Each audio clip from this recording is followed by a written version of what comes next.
Hello everyone, and welcome to my Bold and Beautiful Today channel. Go to jail now. Lee calls the police after eavesdropping on Luna and Sheila's conversation. Sheila Carter jumps ship. Lee's problem is Luna. Luna Nozawa has recovered. Is anyone safe from the rapes who have turned into killers?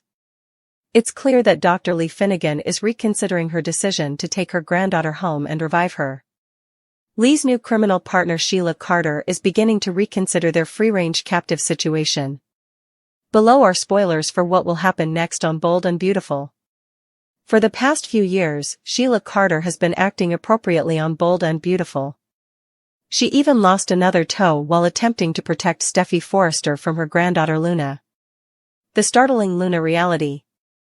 Although Sheila was saddened by the death of her granddaughter Luna Nozawa, she accepted it. The B&B villainess just wanted to be able to visit Luna's burial and get some closure. Instead, she became involved in a murder case, a semi-hostage scenario, a death fake, and now a rape. When will Sheila decide that enough is enough? Sheila actually has a home and a small family of her own since she married Deacon Sharp and started working at Il Giardino. As longtime fans of B&B are aware, that is all she has ever truly desired on the CBS serial opera. Sheila must now make a decision. Sheila has re-established communication with Steffi Forrester and Dr. John Finnegan, and she may eventually meet her grandson Hayes. All of Luna's loved ones will turn against her, though, if it turns out that Sheila participated in her staged death and permitted her to prowl the streets and cause more harm. Is Sheila ready to break things off? Do you believe Lee Finnegan should handle her own mess and Sheila Carter should leave Luna alone? Will Sheila's grandchild cause her to lose everything? Luna Nozawa is frightened. There is very little chance that Lee Finnegan will be able to conceal her granddaughter Luna Nozawa within. Luna has already enjoyed one night out, so the chance of slinking away was well worth it. Will Spencer Jr., however, is likely to disagree. It's only a matter of time until someone else notices Luna Nozawa, who has been hiding in the shadows for the whole week according to B&B previews. However, she should be dead. Below are spoilers for what will happen next on Bold and Beautiful. Luna surveils her father. Lee Finnegan's belief that she can conceal her granddaughter in her flat is irrational. Luna needs to move quickly because the doctor has offered to pay some lawyers to help her get out of her current predicament. Now that she is well, Luna Nozawa has a long list of people she wants to see. Since the Il Giardino killer/rapist had dated Will Spencer Jr., her father will most likely be the next to go. Spoilers for the Bold and the Beautiful show. Dr. John Finnegan has no interest in interacting with his biological daughter. Even his wife Steffi Forrester seemed to agree with him that the world was a better place without Luna. Finn notices a ghost. The excellent doctor will not be pleased if and when he does get a glimpse of his daughter looking through the windows. According to the soap opera rumor mill, Luna might take advantage of her death by posing as a ghost in order to finally see Dr. Finn. Will Finn change his mind about his daughter as a result of Luna's spirit tormenting him? Please share your thoughts in the comments section below on Luna haunting Finn. Would she be able to convince him to give her another chance? When she gets back, how will Steffi respond? Lee, tasked with the silent, ghost-like work of replenishing crystal decanters and dusting already spotless surfaces, had become an unwilling archaeologist of the present, her feather duster pausing mid-sweep as the sharp, unmistakable timbre of Luna's voice, a sound usually reserved for dismissive commands or brittle laughter at charity galas, cut through the quiet from the slightly ajar door of the library, a voice laced with a raw, panicked edge she had never heard before. It was this unfamiliar tremor that rooted her to the priceless Persian rug, her own breath held captive in her lungs, as the conversation within unfolded not as a mundane domestic dispute but as a chilling confession, a narrative of breathtaking audacity and peril. Sheila, her tone a desperate, hushed plea, was trying to stitch back together a reality that was rapidly unraveling, her words tumbling over each other. We can still fix this, Luna, we just return it. We say it was a mistake, a terrible error in judgment, no one needs to know the specifics, but Luna's retort was a cold, hard slap of reality, a stark contrast to her friend's spiraling panic, delivered with the icy precision of a surgeon wielding a scalpel made of pure ambition. Return it? To whom? The money is already moving, Sheila. It's in the foundation, layered under a dozen shells. It's not it anymore, it's a fact. And facts, once created, are only dangerous if you're afraid of them. The only mistake would be to act guilty now. The word money hung in the air, followed by the terrifyingly casual mention of foundation, the Luna Harrington Foundation for Children's Welfare, the very organization that had just been lauded at a glittering fundraiser. Lee had served champagne at just last week, and then the phrase dozen shells, a term she vaguely recognized from crime dramas, coalesced into a horrifying, undeniable truth. The charity, the public adoration, the gleaming image of philanthropic grace, was all a meticulously constructed fraud, a monstrous laundering scheme built on the fictionalized suffering of others. Lee felt the world tilt, the meticulously arranged room seeming to warp and distort around her, every sleek line of the furniture now looking like a bar in a gilded cage. The millions Luna was so casually discussing weren't just abstract numbers on a screen, they were the reason her own nephew couldn't get a crucial surgery, the reason the community clinic in her neighborhood was shutting down, the reason people like her worked two backbreaking jobs while gliding through palaces like this. Invisible and anonymous. This wasn't a victimless crime of complex finance, it was a theft from the most vulnerable, a brutal, cynical ploy that used the faces of sick children as a shield for unimaginable greed, and the sheer, galling hypocrisy of it all ignited a cold fury in Lee's chest that burned away her ingrained fear of the powerful woman in the next room. Sheila's next whisper was barely audible, a thread of sound strained to breaking point. People will go to jail, Luna. We will go to jail. This isn't a PR problem, this is prison. But Luna's laugh was a short, derisive burst, the sound of absolute, unassailable privilege. Don't be melodramatic. People like us don't go to jail, Sheila. We hold galas. We get slap-on-the-wrist fines from agencies we've already lobbied. We might have to step down from a board or two, make a tearful, carefully scripted public apology about delegating to the wrong people, and then we summer in Monaco while the lawyers make it all disappear. Jail is for the clumsy, the poor, and the stupid. We are none of those things. That final sentence, jail is for the clumsy, the poor, and the stupid, echoed in Lee's mind, not as a statement of fact but as a profound, unforgivable injustice, a declaration of war from a ruling class that believed itself utterly above the law that governed everyone else. It was this arrogant certainty, this total absence of remorse, that crystallized Lee's resolve. Creeping backward, each step a calculated risk on the squeak-free boards she knew so well from months of service, she retreated to the staff pantry, a small, windowless room that smelled of bleach and coffee, her heart hammering against her ribs like a trapped bird. Her hands, usually so steady when handling bone china, trembled as she pulled the cheap, prepaid phone from her apron pocket, the one she used to coordinate extra shifts and call her sister, a world away from the encrypted devices and private servers of her employers. The police non-emergency number seemed inadequate, trivial. This required something with more weight, more gravity. With a deep, shuddering breath that did nothing to calm her, she navigated to the FBI tip line website she had seen once in a news article, her thumb hovering over the screen, a silent battle raging between a lifetime of conditioned obedience and a newfound, furious sense of righteousness. Luna's words rang in her ears, not as a threat but as a challenge. People like us don't go to jail. Lee's thumb came down, pressing the digital button to call, and she raised the phone to her ear, the electronic ringtone a tiny, insignificant sound that nonetheless felt like the first peal of a revolutionary bell. When a calm, professional voice answered, Federal Bureau of Investigation, tip line, how can I help you?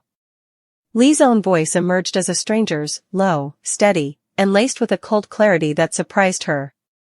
I have information about a massive case of fraud and money laundering, she began, her eyes fixed on the closed pantry door, imagining the two women still scheming in the library, utterly unaware that the invisible wall between their world and consequence was about to shatter. It involves the Luna Harrington Foundation. The principal, Luna Harrington, and her associate, Sheila Montclair, are actively discussing it right now. They have confessed to diverting millions in charitable donations through shell corporations. She provided the address, the penthouse number, the names, her words a rapid, precise torrent, each syllable a brick in the prison she was now constructing for them with nothing but her voice and her courage. The agent on the other end, his tone shifting from routine to intensely focused, asked if she was in a safe location and if the subjects were still present. "They are here. I am staff. I overhead everything. You need to come now, before they have time to alert their lawyers and destroy evidence." Hanging up, she slid down the wall to sit on the cold linoleum floor, the phone clutched in her damp hand, the silence of the pantry now deafening. The deed was done. There was no going back. She had just pulled the fire alarm on their entire lives. From the other room, she heard the distinct clink of ice in a glass, Luna, probably pouring herself another whiskey, utterly confident, utterly blind. And in that moment, Lee knew with every fiber of her being that Luna was wrong.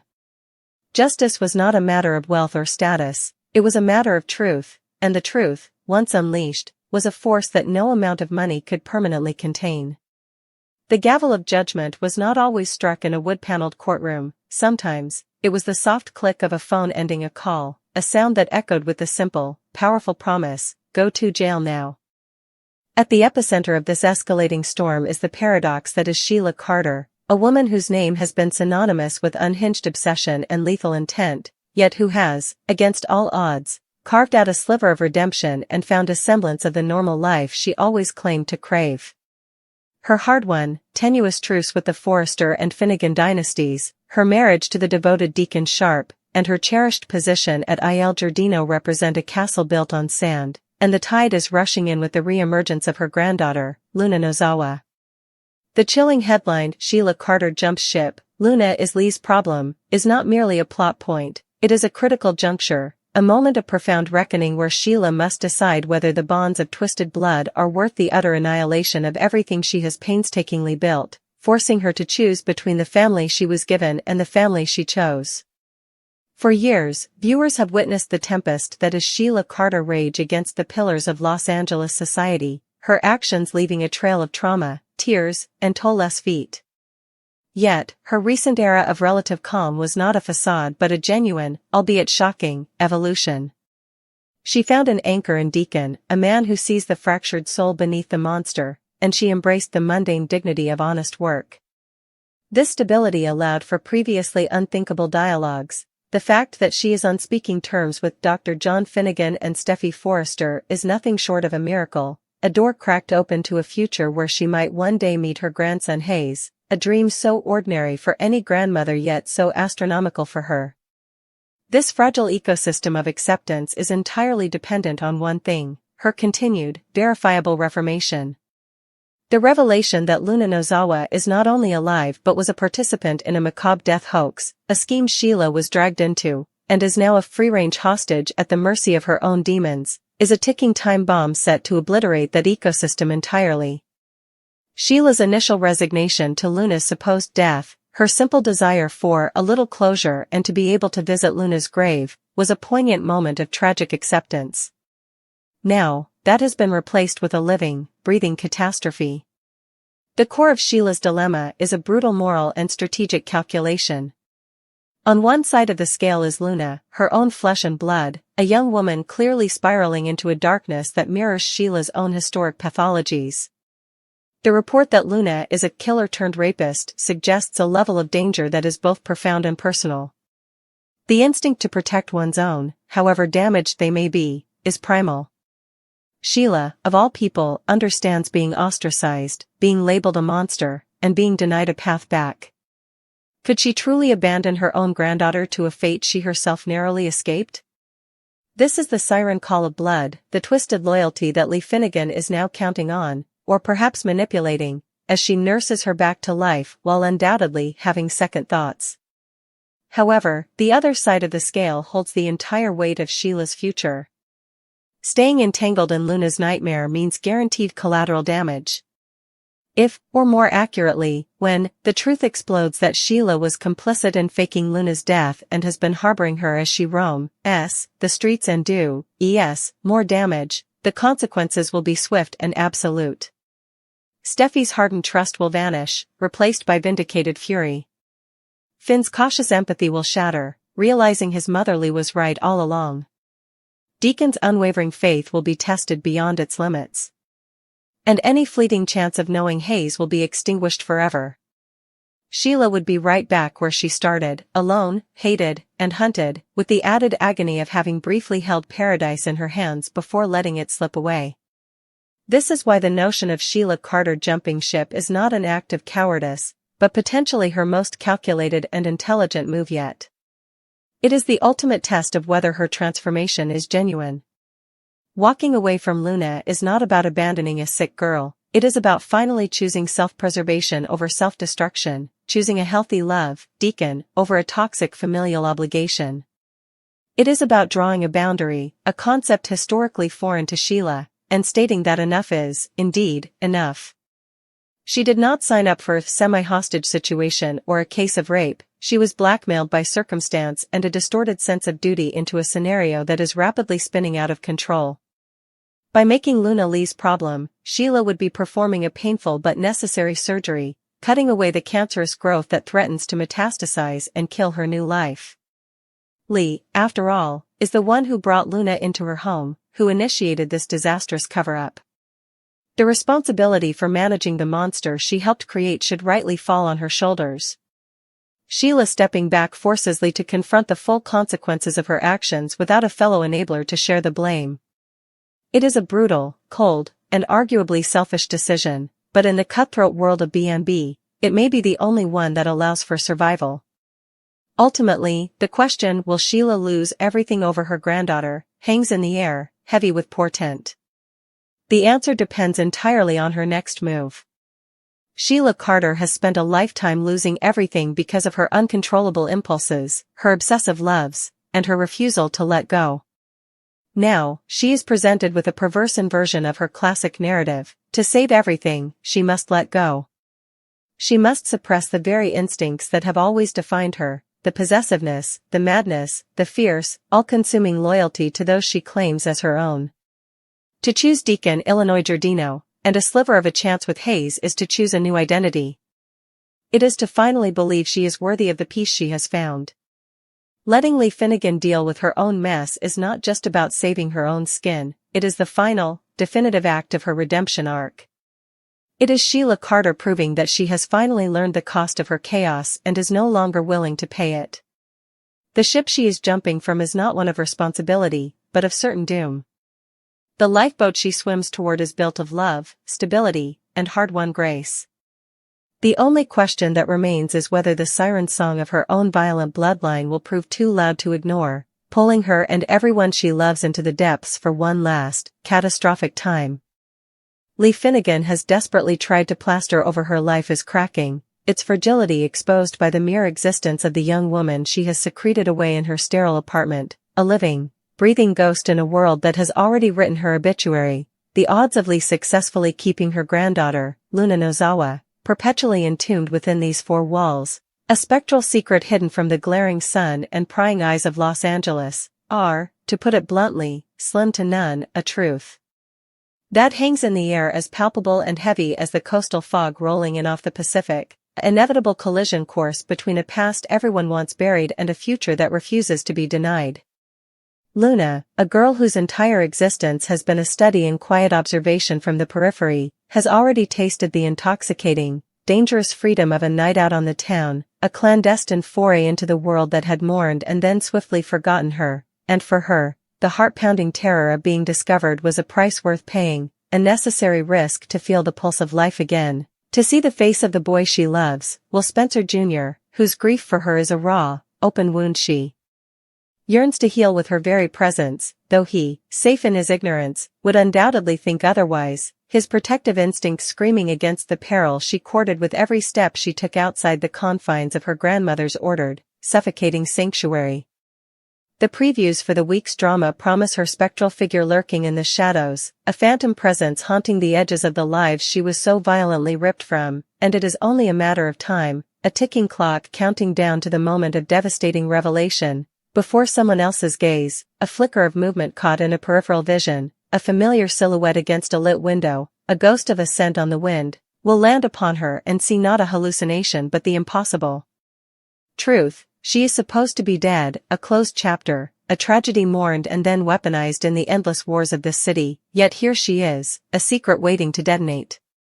For Luna, this clandestine existence is not merely about survival, it is an opportunity, a macabre gift of invisibility that allows her to become the ultimate spectator to the lives that were irrevocably altered by her supposed demise, and she possesses a lengthy, heartbreaking list of people she needs to see, to study, to understand from this new, ghostly vantage point. A list that undoubtedly places the man who spent time with Will Spencer Jr., the Il Giardino killer and rapist, Tom, at its apex, not for vengeance but for a terrifying, essential confirmation of the evil that walks in the light, but beyond that monstrous figure, her gaze turns inevitably, magnetically, toward the man whose blood runs in her veins, the father who has rejected her at every turn. Dr. John Finnegan is next, the primary target of her haunting, the audience for her silent, spectral plea for recognition.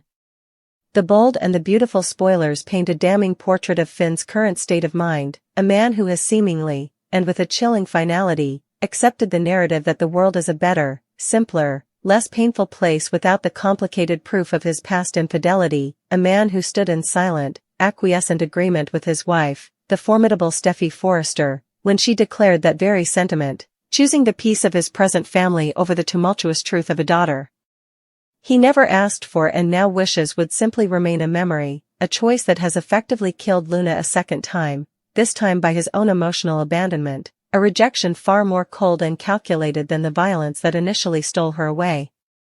Therefore, the impending moment when Finn's professional, focused gaze, trained to diagnose the unseen, to identify the irregular heartbeat, to spot the anomaly on an X-ray, unwittingly lifts from a patient chart and lands upon the pale, hauntingly familiar face peering through his rain-streaked office window or glimpsed as a reflection in the dark glass of a passing car, will not be met with paternal joy or teary-eyed relief.